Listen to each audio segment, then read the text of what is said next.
Few franchises in entertainment history have had the impact of Star Wars. Since its debut in 1977, Star Wars hasn't just been a series of films. It's been a cultural phenomenon. It redefined science fiction, pioneered blockbuster filmmaking, and created one of the most passionate fan bases in the world. But with that passion comes scrutiny. Star Wars has seen incredible highs and devastating lows. From the groundbreaking original trilogy to the controversial prequels to Disney's sequel trilogy that divided fans more than anything before.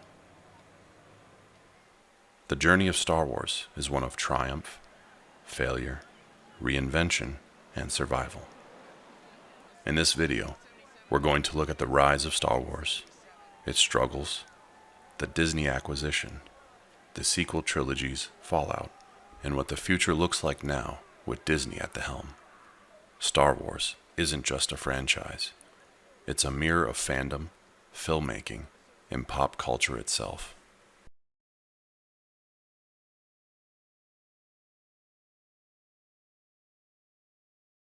When George Lucas released Star Wars: A New Hope in 1977, he didn't just release a movie, he unleashed a cultural revolution. At the time, the movie industry was in a strange place. The late 60s and early 70s were defined by gritty, cynical films like The Godfather, Taxi Driver, and A Clockwork Orange. Science fiction on the big screen was often bleak, cerebral, or campy, with films like 2001: A Space Odyssey or low-budget B-movies that leaned into cheesy visuals. Lucas wanted to do something different. Inspired by Flash Gordon serials, Akira Kurosawa's samurai films, and Joseph Campbell's Hero with 1,000 Faces, he set out to create a modern myth, a fairy tale set in space. His idea was dismissed by many studios as too risky and too weird. Even 20th Century Fox didn't believe in it. The budget was tight, the production was chaotic, and Lucas often clashed with crew members over his vision. But despite everything working against it, Star Wars changed the world. The story. A New Hope introduced us to Luke Skywalker, the farm boy who longs for adventure. Princess Leia, the fearless leader of a rebellion. Han Solo, the scoundrel with a heart of gold. And of course, Darth Vader, one of the, if not the most iconic villains in film history. It was simple, but timeless. Good versus evil, light versus dark. The hero's journey told with lasers, spaceships, and mysticism. There was the technology. Industrial Light and Magic, or ILM, founded by Lucas himself, pioneered visual effects techniques still used today. Miniature models, motion-controlled cameras, and groundbreaking sound design made the galaxy far, far away feel very real. Even the sound of a lightsaber, created by combining a TV hum with a projector noise, became instantly iconic. There was the reception. Critics were stunned. Audiences lined up around the block. Star Wars became the highest-grossing film of all time, earning $775 million worldwide, which is over $3 billion in today's dollars. More importantly, it created the modern blockbuster model. Summer releases, merchandising, and cinematic universes all trace back to Star Wars. But Lucas didn't stop there. The success of A New Hope opened the door to sequels, and Lucas took full advantage. The Empire Strikes Back in 1980, directed by Irvin Kershner. This sequel took a darker, more mature turn. The heroes lost. Han was frozen in carbonite. Luke discovered Vader was his father, a twist so shocking it became one of the most famous reveals in film history. At the time, it received mixed reviews for being darker and unresolved, but today it's widely regarded as one of the greatest films ever made. Then there was Return of the Jedi in 1983. The trilogy concluded with redemption. Vader sacrificed himself to save Luke, overthrowing the Emperor in one of cinema's most iconic endings. While some fans criticize the Ewoks as overly cute and marketable, the emotional conclusion cemented Star Wars as a generational saga. And then there was the merchandising. George Lucas famously negotiated to keep merchandising rights when he made the original film, something Fox executives thought was worthless. That deal turned Lucas into a billionaire. By the mid-1980s, Star Wars toys were everywhere. Kids recreated lightsaber duels in their backyards, and every household seemed to have an R2-D2 or X-Wing figure. It wasn't just a movie anymore. It was part of everyday culture. The original trilogy didn't just influence movies. It created the blueprint for modern Hollywood. Before Star Wars, sequels were rare and risky. After Star Wars, franchises became the gold standard. Before Star Wars, toys based on movies were an afterthought. After Star Wars, they became billion-dollar industries. And the legacy of these films has never gone away. From the moment Luke stared at the twin suns of Tatooine, audiences knew that they were seeing something bigger than just a movie. They were seeing a legend being made. The original trilogy remains sacred ground. Every Star Wars project that followed, from the prequels to the Disney sequels, has been judged against it, because those 3 films weren't just successful, they were transformative. They proved that cinema could create worlds, heroes, and stories that would last for generations. Come with me. It is the only way.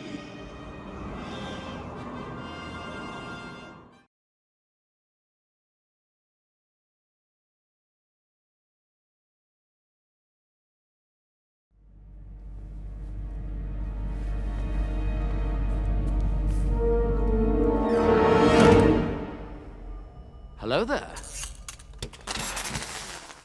After nearly 2 decades, George Lucas returned to the galaxy far, far away. Fans had spent years begging for more Star Wars, and in 1999, they finally got it.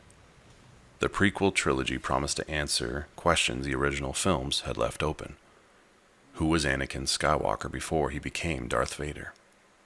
How did the Jedi fall? And how did the Republic transform into the Empire? The hype was unlike anything cinema had ever seen. Midnight releases, lines around the block, people camping out for days, toys, posters, fast food tie-ins. Star Wars was back.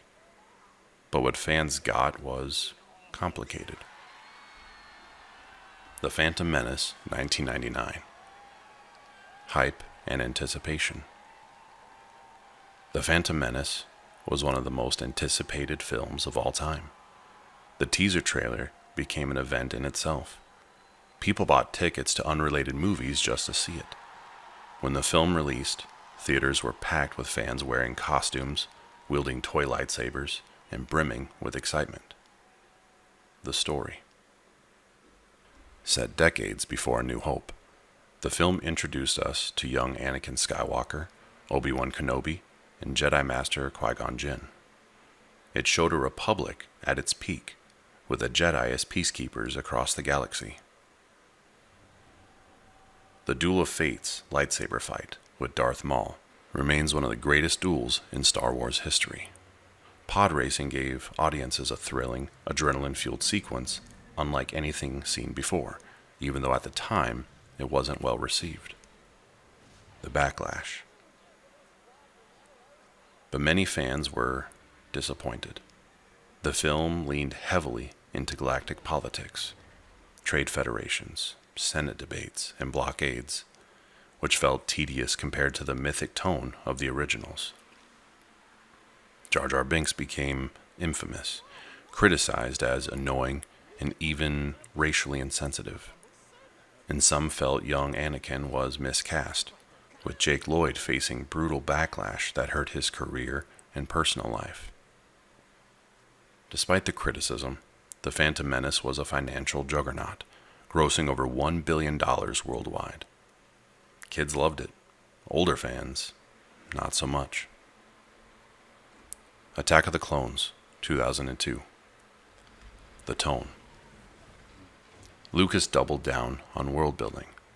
We saw more of the galaxy, more Jedi, and the beginnings of the Clone Wars. The iconic moments. The arena battle on Geonosis, with dozens of Jedi fighting side by side. Yoda drawing a lightsaber for the first time to duel Count Dooku, a moment that brought theaters to life with cheers. The criticism. Dialogue became a major issue. The romance between Anakin and Padme was wooden and awkward, with infamous lines like, "I don't like sand." Hayden Christensen's performance was divisive. Some blamed him, others blamed Lucas's writing and direction. The strengths. Despite flaws, the film expanded Star Wars lore significantly. The introduction of Kamino, the Clone Army, and deeper exploration of the Jedi Order laid the groundwork for the galaxy's fall. And for younger fans, the spectacle outweighed the awkward writing. Revenge of the Sith, 2005. The high point.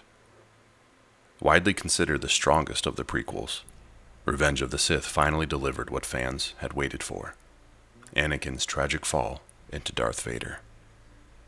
The story. The Clone Wars reached their climax. Palpatine revealed himself as Darth Sidious.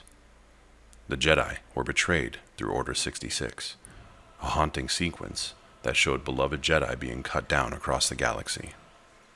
The iconic moments. Anakin and Obi-Wan's duel on Mustafar, a fiery, operatic battle that symbolized the collapse of their brotherhood. The heartbreaking moment of Padme's death and Vader's transformation. The reception. Fans were far more positive. The film had real emotional weight and tied directly to the original trilogy. For many, it redeemed the prequels, proving Lucas could still deliver a grand finale. The prequel legacy. At the time, the prequels were divisive. Older fans who grew up with the originals often hated them, criticizing the wooden acting, CGI-heavy visuals, and overcomplicated plots. Critics were similarly harsh, especially on Phantom Menace and Attack of the Clones. But here's the twist. Over time, the prequels gained a second life. There was the meme era, lines that were mocked. "Do it." "Hello there." "It's over, Anakin, I have the high ground," became beloved memes. The Clone Wars from 2008 to 2020. The animated series fleshed out the era, making characters like Anakin, Obi-Wan, and Ahsoka richer and more complex. It recontextualized the films and redeemed many of their flaws. And then there was the generational shift. Kids who grew up with the prequels became adults. And for them, these films were their Star Wars. Nostalgia softened criticism, and many now rank the prequels higher than the sequels. The prequels were ambitious, messy, and flawed, but they were bold. Lucas used them to expand the mythology, showing the rise and fall of a galactic republic, the corruption of institutions, and the tragedy of a hero who became a villain. In many ways, the prequels embody Star Wars itself, imperfect, controversial, but unforgettable.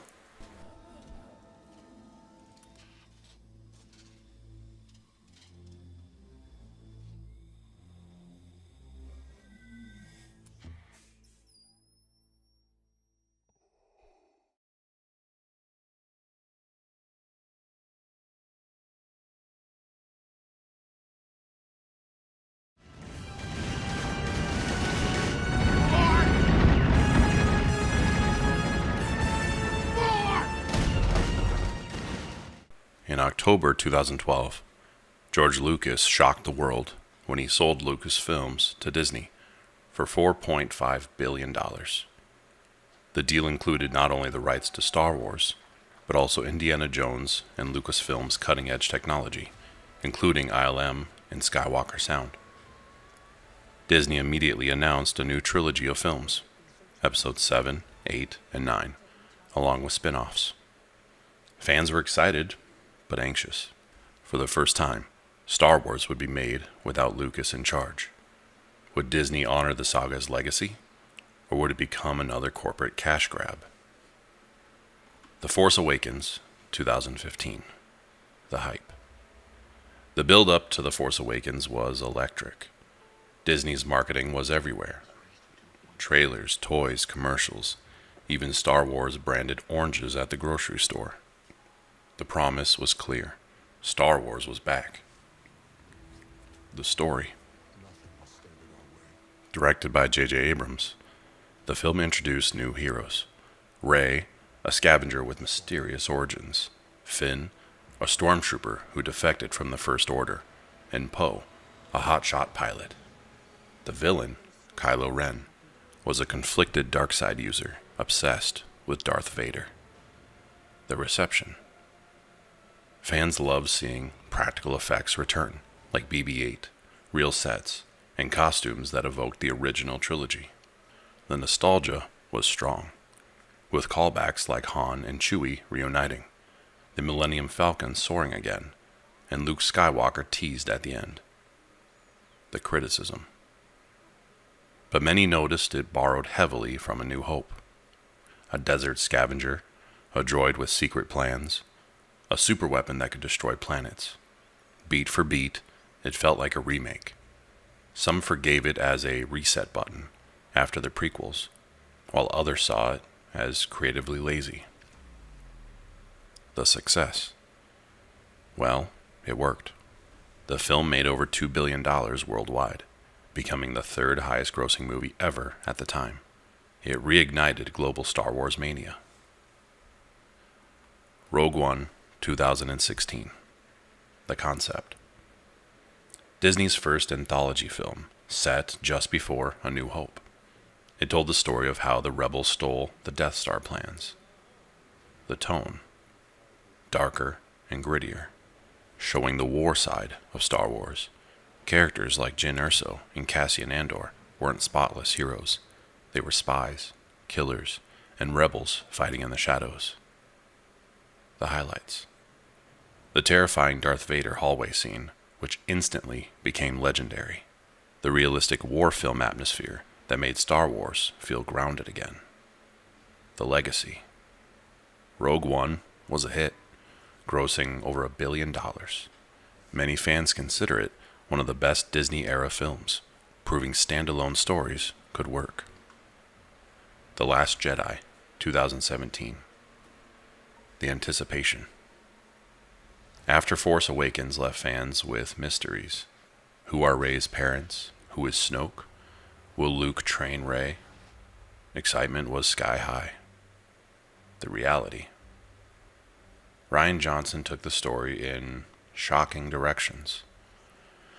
Luke Skywalker was bitter, disillusioned, and living in exile. Rey's parents were revealed as nobodies. Snoke, built up as the new emperor figure, was killed suddenly. The reception. This film divided the fandom like never before. Supporters praised it for subverting expectations and challenging the mythology. It asked if the Jedi should even exist. It forced heroes to deal with failure. Critics argued it betrayed the spirit of Star Wars, especially in how it handled Luke. Some felt the humor undercut the drama. Others thought it threw away the setup from Episode 7. The fallout. The backlash was loud, especially online. Kelly Marie Tran, who played Rose Tycho, faced harassment so intense she left social media. Debate over The Last Jedi raged for years and still hasn't ended. The box office. It still made $1.3 billion, proving Star Wars has a money machine, but it fractured the fan base. Solo, a Star Wars story in 2018. The premise. A prequel story about young Han Solo, directed by Ron Howard after the original directors Phil Lord and Chris Miller were fired mid-production. The reception. Critics found it decent but unremarkable. Fans question if we even needed a Han Solo origin story. the performance. It grossed just $392 million worldwide, low for a Star Wars. Disney had spent nearly $300 million on it due to reshoots. Solo flopped, leading Disney to cancel other anthology films, including a planned Boba Fett movie.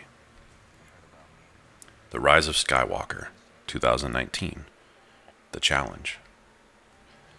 After the divisive Last Jedi, Disney brought J.J. Abrams back to course correct. The result was chaos. The story. Emperor Palpatine returned from the dead with little explanation. Rey was revealed to be his granddaughter. Finn remained sidelined. The movie raced through plot points at breakneck speed, trying to please everyone and pleasing few. The reception. Critics called it messy, rushed, and contradictory. Fans were split. Some enjoyed the spectacle, others saw it as the weakest Star Wars film. The box office. It earned nearly $1.1 billion, a huge number, but still a drop compared to Force Awakens. By 2019, Disney had released 5 Star Wars films in just 4 years. On paper, this was a gold mine. Collectively, the films made over $5 billion. But something had gone wrong. The sequel trilogy lacked a cohesive plan. Abrams set up mysteries. Johnson subverted them. Abrams retconned Johnson. It felt inconsistent, like 3 different stories stapled together. Fan trust eroded. Some loved the bold choices of The Last Jedi, others hated them. Rise of Skywalker satisfied no one. Disney's strategy of yearly releases led to fatigue. Instead of an event, Star Wars became routine. The Disney era had started strong with nostalgia-fueled hype. But by the end of the trilogy, the magic was fading. Star Wars was still massive, but no longer untouchable.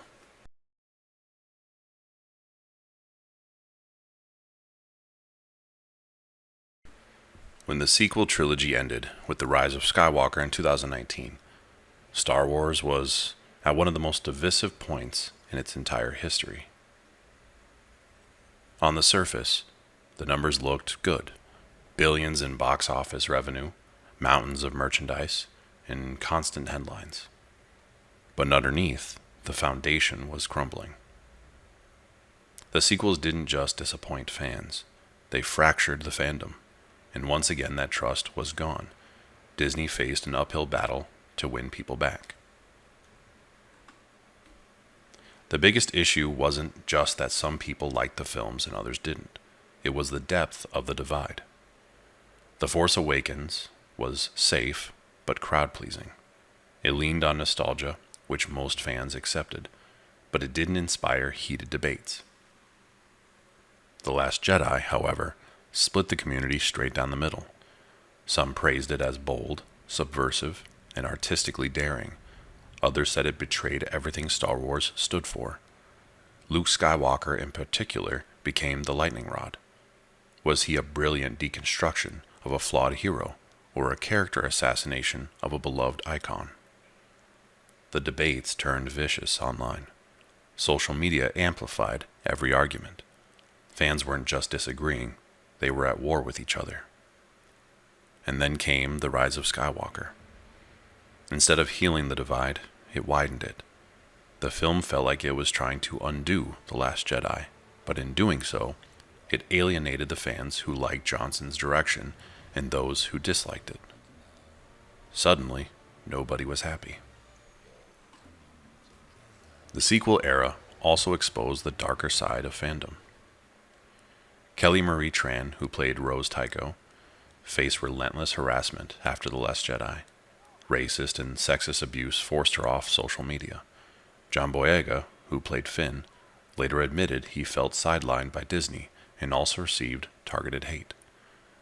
Daisy Ridley faced backlash for Rey being seen as a Mary Sue, despite male characters across Star Wars having similar arcs. She too left social media due to the pressure. Even Rian Johnson himself became a target. Some fans still harass him online years later. Star Wars had always inspired passionate debates, but the sequels turned the fandom toxic. It stopped being about discussing story choices and became personal, hateful, and damaging to the people who worked on the films. Beyond the toxicity, what hurt the most was the wasted opportunities. The sequels introduced fascinating ideas, but failed to deliver on them. Finn, a stormtrooper who defects and joins the Resistance. This was fresh, exciting, and full of storytelling potential. But after The Force Awakens, Finn's role shrank dramatically. He became comic relief instead of a revolutionary figure. John Boyega himself later said Disney didn't know what to do with him. Snoke, marketed as the new big bad, Snoke was killed with no backstory in The Last Jedi. Fans spent years speculating about him, only to find out he was essentially a clone experiment. Rey's parentage. The mystery was set up in The Force Awakens. The Last Jedi boldly declared her parents were nobodies. A powerful statement that greatness can come from anywhere. But The Rise of Skywalker backpedaled, making her the granddaughter of Palpatine. It felt forced, contradictory, and robbed her of the unique arc she could have had. And Kylo Ren, one of the strongest elements of the sequels. Adam Driver gave incredible performances, but even his story ended abruptly. The rushed redemption in The Rise of Skywalker lacked the buildup of Vader's arc. The trilogy had no roadmap. Abrams had his vision, Johnson had his. Abrams came back and tried to erase Johnson's. Disney never mapped out the three films as a cohesive story, and it showed. One of the reasons for these issues was Disney's approach.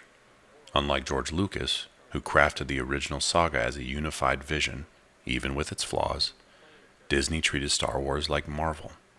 They wanted multiple films, multiple directions, and multiple visions.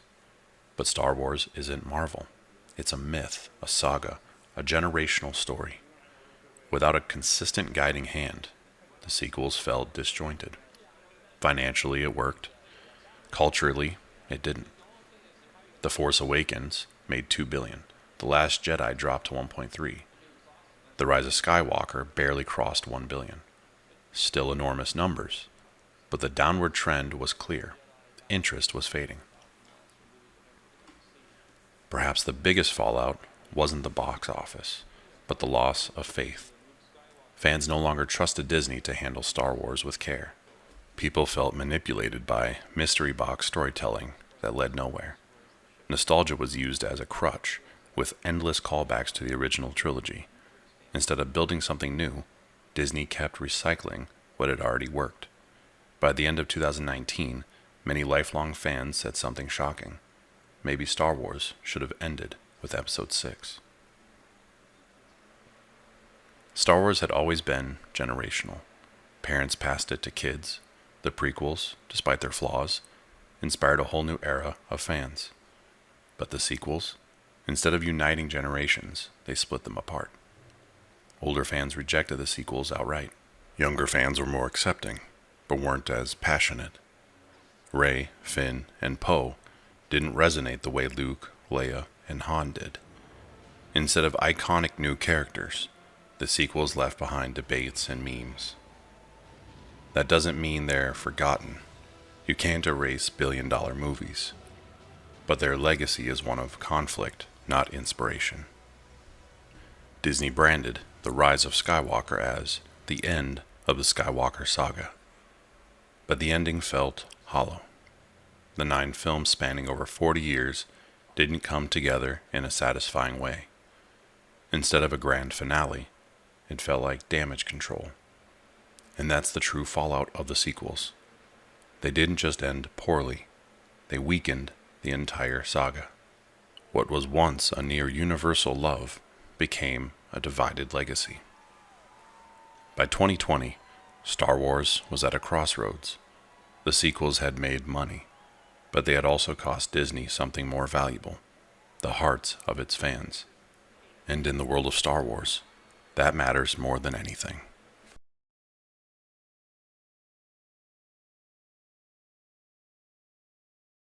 By the end of 2019, Star Wars was at a crossroads. The sequel trilogy had made billions, but it left the fandom divided and disillusioned. Disney had a problem. People still loved Star Wars, but they didn't trust the movies anymore. The solution? Shift focus to television. Instead of betting everything on billion-dollar theatrical releases, Disney pivoted to Disney Plus, using streaming shows to keep the galaxy alive. This strategy changed Star Wars forever, with mixed results. The Mandalorian, 2019 to the present. The premise? A lone bounty hunter wandering the galaxy after the fall of the Empire. No Skywalkers, no Death Stars. Just a grounded story in the style of an old Western. Grogu, aka Baby Yoda, became an instant cultural icon. Memes, toys, endless merchandise. Baby Yoda alone put Star Wars back in the mainstream. Jon Favreau and Dave Filoni focused on practical effects, smaller stories, and episodic adventures. It felt fresh, but familiar.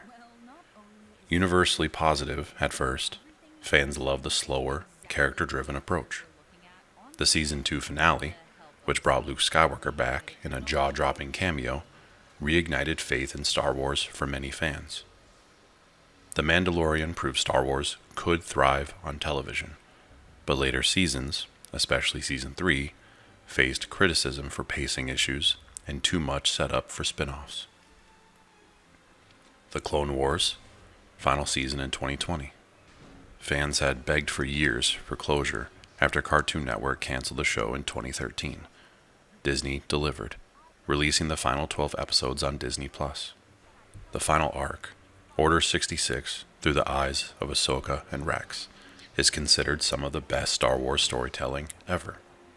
It elevated the prequel era, deepened Anakin's fall, and gave emotional weight to the clones' tragedy. It reminded fans that animation wasn't just for kids. It could tell mature, powerful stories in the Star Wars universe. The Bad Batch, 2021 to present. A squad of genetically modified clones navigating the galaxy after the Clone Wars. It expanded on Order 66's aftermath, explored identity and purpose, and gave fans a deeper look at the Empire's rise. Some found the pacing slow and the filler episodes frustrating.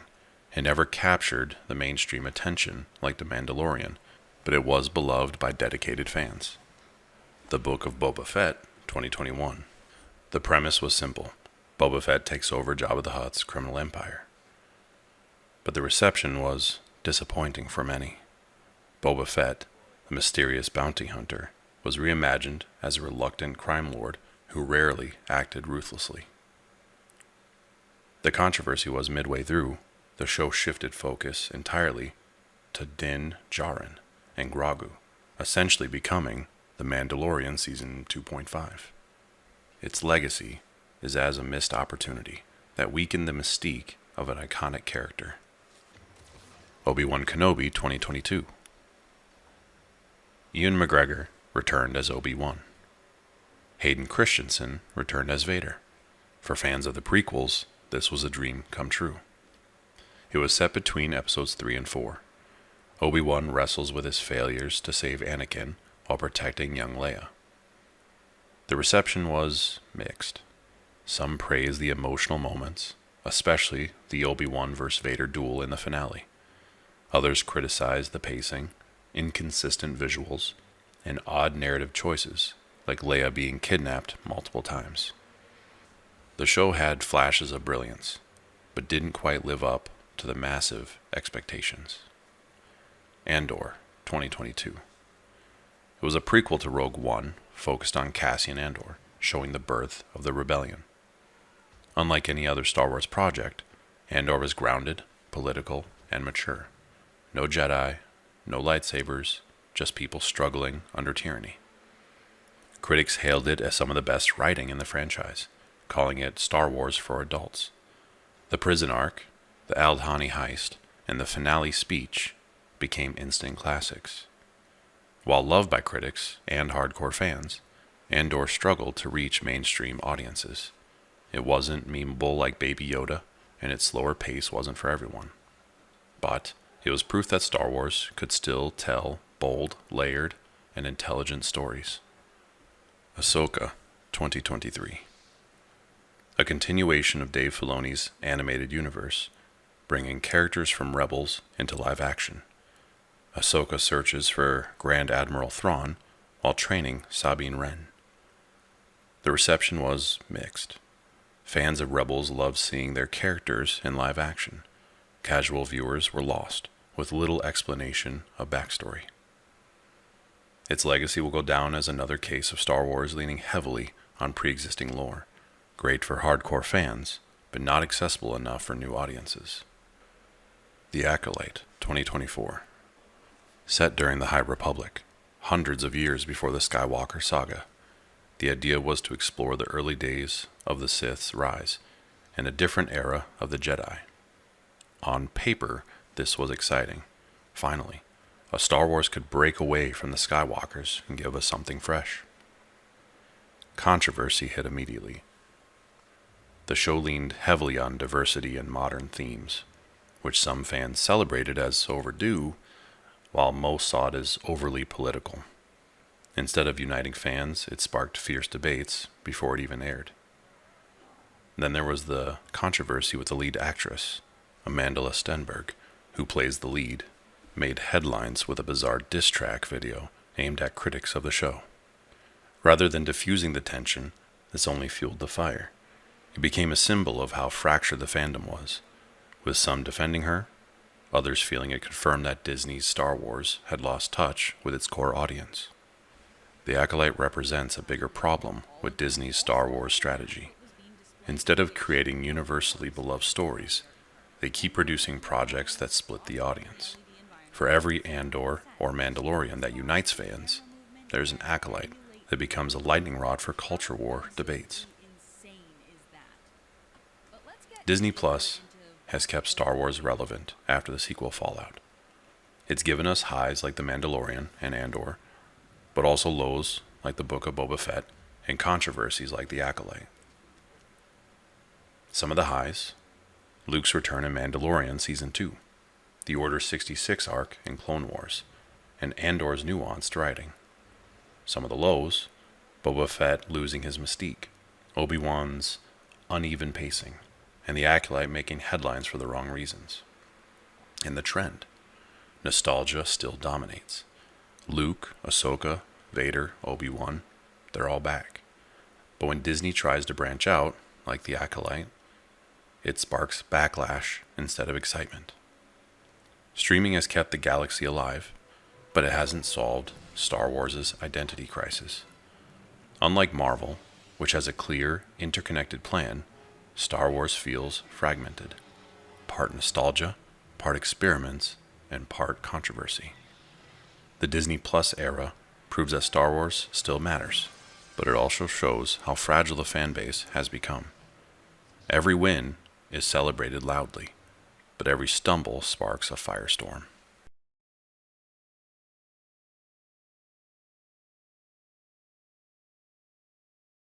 So after all of this, the original trilogy, the divisive prequels, the sequel fallout, and the uneven Disney Plus era, where does Star Wars go from here?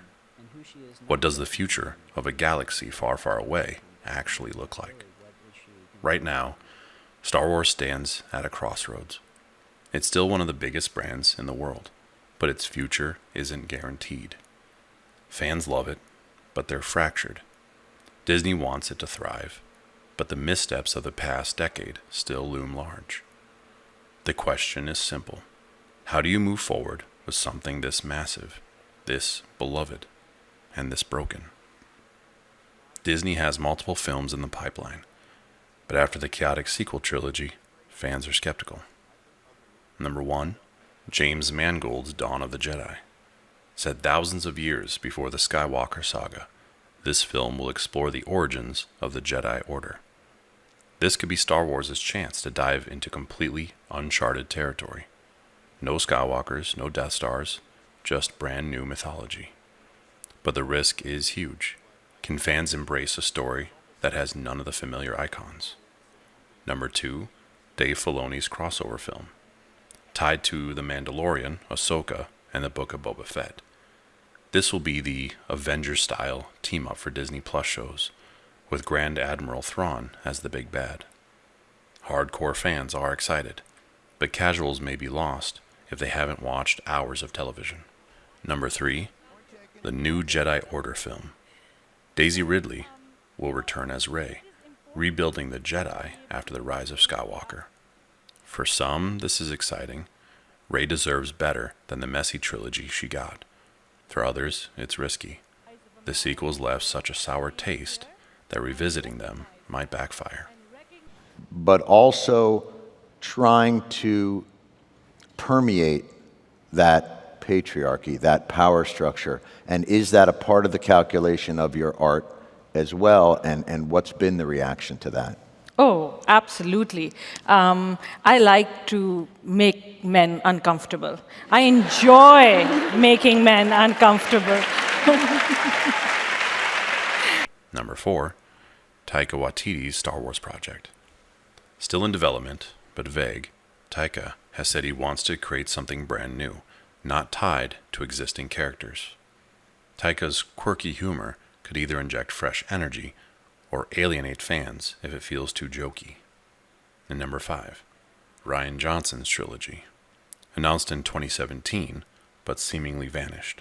It had been announced in 2017 that Rian Johnson had a new trilogy, but it seemingly vanished for a long time before finally being announced that it was canceled. Star Wars movies are no longer guaranteed cultural events.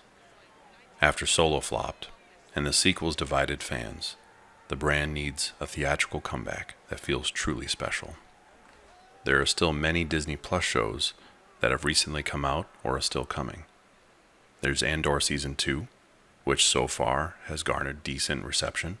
It's possible The Acolyte might have a Season 2 after cancellation rumors. There's The Skeleton Crew, and likely more Mandalorian content. One of the biggest obstacles for Star Wars is its leadership. Kathleen Kennedy has led Lucasfilms since 2012. She is a legendary producer, Jurassic Park, E.T., Indiana Jones. But under her watch, Star Wars has stumbled greatly. Multiple directors have been hired and fired. Phil Lord and Chris Miller, Colin Trevorrow, Josh Trank. Projects are constantly announced and canceled. Fans are divided on Kennedy. Some blame her for the franchise's lack of direction. What's undeniable is that Lucasfilm has lacked a clear, consistent roadmap. Compare that to Marvel. Kevin Feige mapped out the MCU for over a decade. Star Wars, meanwhile, has been reactive instead of proactive. That's why it feels messy. Another challenge is the fan base itself. Star Wars fans are among the most passionate in the world, but also the most critical. If Disney leans too hard on nostalgia, fans accuse them of being lazy. If they try something new, like The Acolyte or The Last Jedi, fans say they're betraying the spirit of Star Wars. No matter what Disney does, a portion of the fan base will revolt. This makes Star Wars almost impossible to please universally.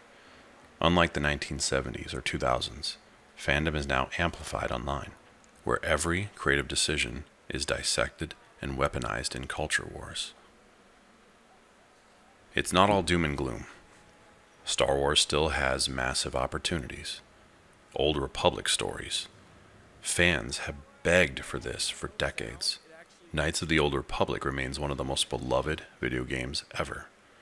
Disney has barely touched this era, which means it's ripe for exploration. Or smaller, riskier projects. Andor proved that Star Wars can shine when it takes risks and tells human, grounded stories. More projects like this could win back critical respect. Use animation as a strength. From Clone Wars to Rebels to Visions, animation has consistently delivered some of the best Star Wars content. Leaning into this could keep the brand fresh and rebuild the Jedi mythos.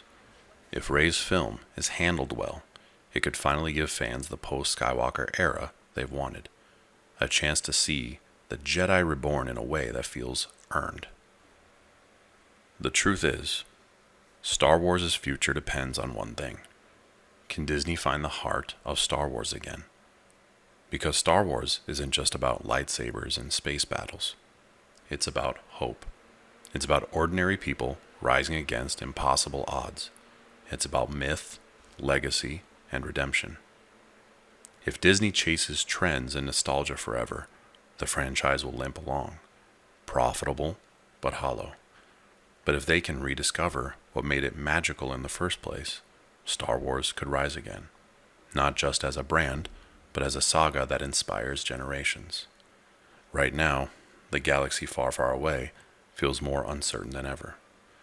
But maybe, just maybe, that uncertainty means there's still room for hope.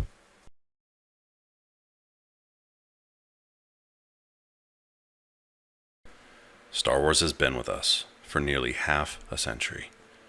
It began as a simple idea, a space fairy tale inspired by old samurai films and serial adventures, and it became one of the most important cultural touchstones in modern history.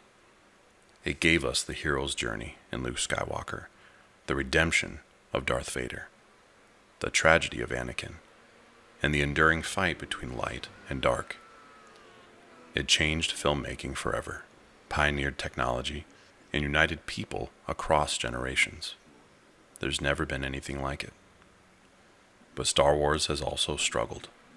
The prequels were ambitious but divisive. The sequels were profitable but fractured the fan base. Disney Plus has kept the galaxy alive, but it hasn't solved the bigger question: what is Star Wars supposed to be now? Today, Star Wars exists in a strange place. It's everywhere, on streaming, in theaters, in video games, in theme parks. Yet it's also fragile. Every project is met with both excitement and skepticism. Every creative choice sparks endless debate. The Force may still be strong, but the unity it once had has been lost. And yet, maybe that's fitting, because Star Wars has always been about struggle, about hope when things feel darkest, about redemption, not perfection. Maybe Star Wars doesn't need to be flawless to matter. Maybe what keeps it alive isn't billion-dollar box offices or flawless fan service. Maybe it's the simple truth that people still care. Decades later, fans still debate, still argue, still show up, still pass these stories down to their kids. That's what makes Star Wars eternal. It's messy, it's flawed, it's controversial, but it endures. So where does the galaxy far, far away go from here? That's still uncertain. Disney has plans, new shows, new movies. Some will succeed, others may fail. But the real future of Star Wars doesn't belong to corporations. It belongs to the fans, to the people who see themselves in a scrappy farm boy, a rebellious princess, a fallen Jedi, or even a masked villain seeking redemption. Star Wars is bigger than any one trilogy, any one director, or any one era. It's a modern myth, and myths don't die. They evolve, they change, they spark debate, but they never fade away. The story of Star Wars is a story of light and dark, of failure and redemption, of hope against all odds. And maybe, just maybe, that's why we'll never stop talking about it. So I leave you with this. Star Wars isn't perfect. It may never be perfect again, but it still matters. It still inspires. And as long as we keep looking to the stars, a part of us will always hear those words that began it all, a long time ago, in a galaxy far, far away. Thanks for watching, and if you enjoyed this deep dive, don't forget to like, subscribe, and share. And may the Force be with you, always.